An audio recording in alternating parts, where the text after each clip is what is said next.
Hello, स्वागत है मेरे YouTube चैनल पे। मैं हूँ रंजन और ये है आर्टिफिशियल इंटेलिजेंस मशीन लर्निंग की प्लेलिस्ट और ये है एनसेम्बल लर्निंग की दूसरी वीडियो। अगर आपने पहली वीडियो नहीं देखी जिसमें मैंने सारा बेसिक बताया है एनसेम्बल लर्निंग में कौन कौन सी हमारी कैटेगरीज होती हैं, तो वो आप देखें। और यहाँ पे आज हम बात करेंगे एनसेम्बल लर्निंग में पहली टेक्निक वोटिंग की। तो वोटिंग क्या होता है? तो ये बहुत अच्छी को इमेज मिली है, ये मेरे को ओरेली की बुक से मिली है। ये मैंने बुक गूगल ड्राइव के डिस्क्रिप्शन में डाल रखी है। तो इसमें क्या दिखा रहा है? ये दिखा रहा है कि मैंने आपको जैसे पिछली वीडियो में बात भी करी थी कि वोटिंग क्लासीफायर हम नॉर्मल लाइफ में भी यूज करते हैं। अगर हमारे पास वोटिंग क्लासीफायर नहीं हो, हम क्या करते हैं, एक बार लॉजिस्टिक रिग्रेशन पे लगाते हैं मॉडल, एक एसवीएम पे लगा पूरी डेटा भेजते हैं, एक बार रैंडम फॉरेस्ट यूज करते हैं और कोई यूज करते हैं। फिर देखते हैं हमारे पास जिसमें सबसे बढ़िया एक्यूरेसी आ रही है उसको हम कंसिडर कर लेते हैं। अब यही जो फीचर होता है यही वोटिंग क्लासीफायर में हमारा बाय डिफॉल्ट होता है। ये क्या करता है, इसमें आप 4-5 मॉडल, जितने भी मॉडल के नाम देने हैं वो सारे मॉडल के नाम दे दो, उन सबका रिजल्ट आएगा।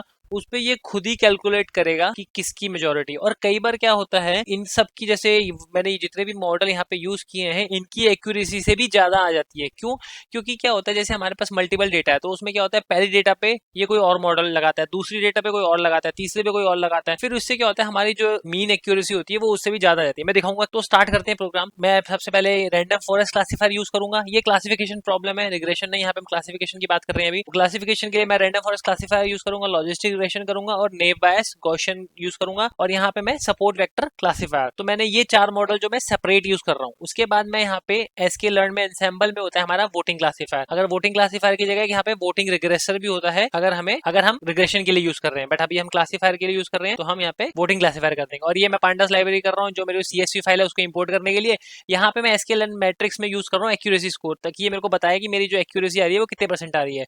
और यहाँ पे ये मॉडल सिलेक्शन में मैं ट्रेन और टेस्ट स्प्लिट करूंगा। ये डेमो पर्पस है इसीलिए हम ट्रेन टेस्ट कर रहे हैं, अदरवाइज हम क्रॉस वैलिडेशन करते हैं, क्योंकि ट्रेन टेस्ट तो इतना रिलायबल नहीं होता। ये मैंने आपको पिछली वीडियोस में बताया था। अब ये इंपोर्ट वार्निंग्स, ये क्या होता है, ये बहुत काम आता है। मतलब आपको अगर वार्निंग्स नहीं देखनी है, अगर ये आप हर एक में इंक्लूड करके चलोगे तो अच्छा है, आपकी कभी वार्निंग नहीं आएगी, क्योंकि वार्निंग से हमारा आउटपुट हमें थोड़ा दिखता नहीं है, इधर उधर हो जाता है। तो ये ऐसी है, आप नहीं भी करोगे ऐसे तो चल जाएगा। अब यहाँ पे मैंने ये क्या करा है, यहाँ पे एक डीएफ बना लिया, डेटा फ्रेम। इसको मैं कुछ भी बना सकता हूँ, कोई भी वेरिएबल दे सकता हूँ अपने नाम से।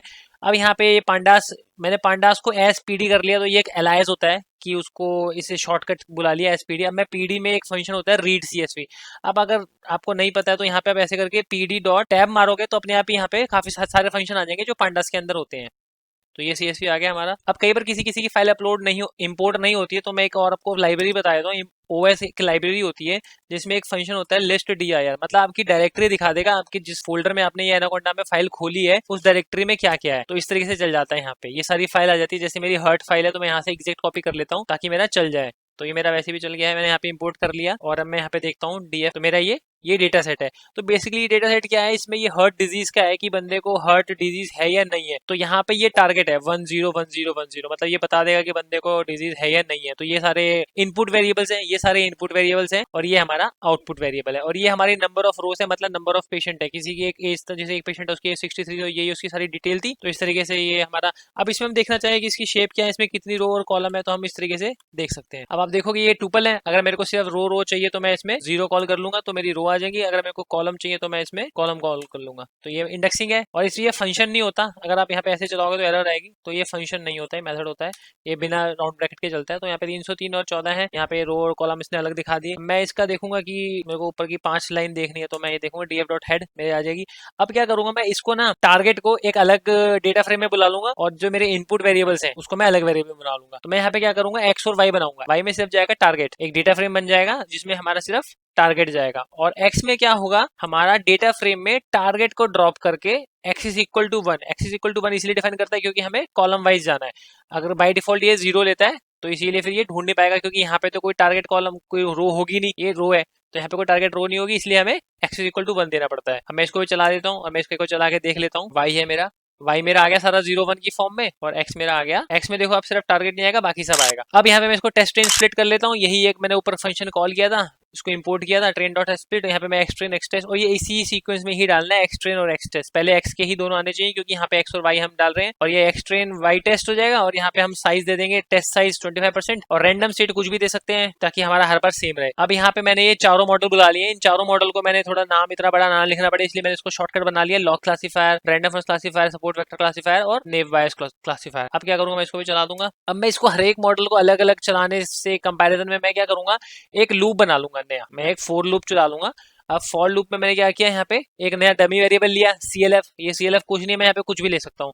अब CLF मैंने इन फंक्शन में चलाया चारों में, और इसके बाद जो पहला फंक्शन यहाँ पे आएगा उस फंक्शन में ये जैसे अभी CLF की वैल्यू क्या होगी, log CLF, तो log CLF डॉट फिट लगाएगा, ये हमारा जो ट्रेन डेटा लिया हमने उस पर फिट करेगा एक्स ट्रेन और वाई ट्रेन पे। और यहाँ पे फिर हम एक नई वैल्यू प्रेडिक्ट कर लेंगे कि हमारी नई वैल्यू क्या होगी, वो हमारी हो जाएगी वाई प्रेडिक्ट। अब वाई प्रेडिक्ट किस पे चलेगा, CLF डॉट प्रेडिक्ट। अभी CLF की वैल्यू क्या है यहाँ पे, log CLF, तो यहाँ पे डेटा कौन सा जाएगा, टेस्ट वाला। अब इस तरीके से ये टेस्ट हो गया यहाँ तक।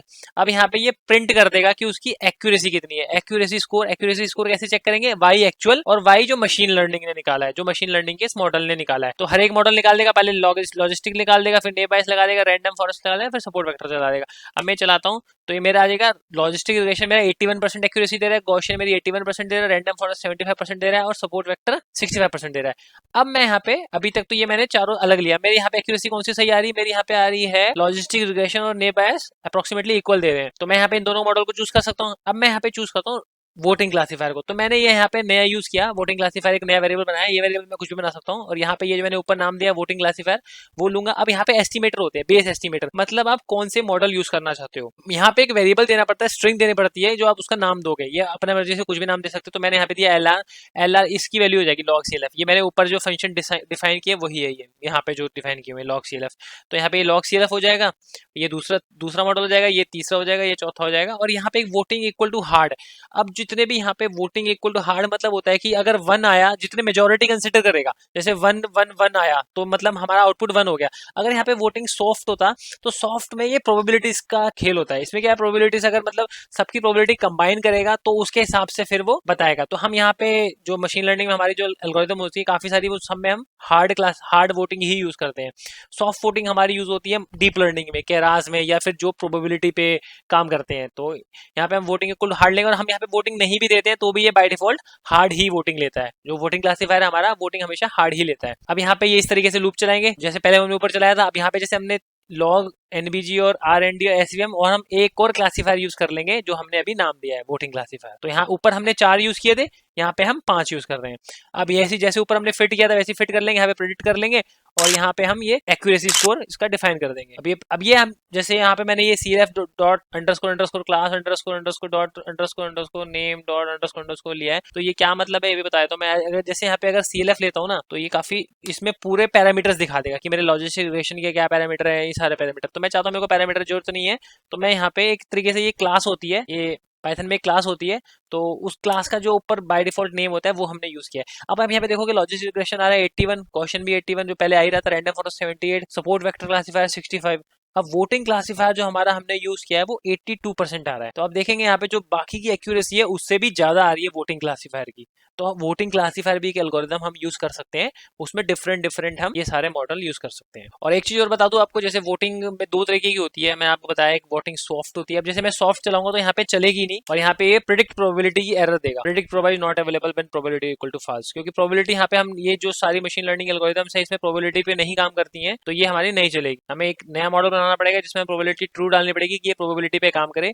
तो इसीलिए हम यहाँ पे हमेशा वोटिंग इक्वल टू हार्ड लेके चलते हैं। अगर मैं वोटिंग हटा भी दूं तो भी ये बाय डिफॉल्ट हार्ड ही लेता है, तो भी चल जाएगा, बट सॉफ्ट में नहीं चलेगा। So that's all in this video. अभी भी इस वीडियो में या लास्ट वीडियो में कोई भी डाउट्स हो, कोई भी सजेशन हो तो कमेंट बॉक्स में कमेंट करो। लाइक और सब्सक्राइब कर दो चैनल को अगर नहीं किया तो अभी, और बेल आइकन पे क्लिक कर दो डायरेक्ट नोटिफिकेशन के लिए। Do share this video with your friends who have just started machine learning, and so see you all in the next video. Till then good bye, enjoy, happy learning.